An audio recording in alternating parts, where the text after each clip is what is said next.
तर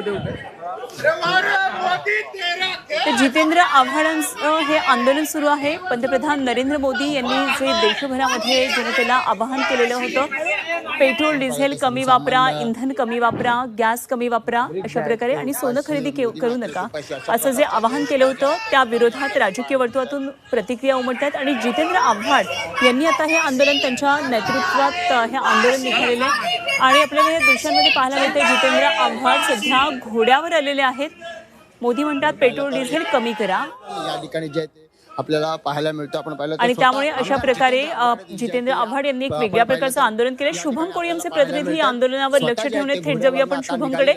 शुभम, जितेंद्र आव्हाड यांनी एक अनोख्या पद्धतीने आंदोलन केले, घोड्यावर बसून आलेत आणि मोदींच्या वक्तव्यावर एक प्रकारे टीका सुद्धा आहे। काय नेमकं आंदोलनाचं स्वरूप आहे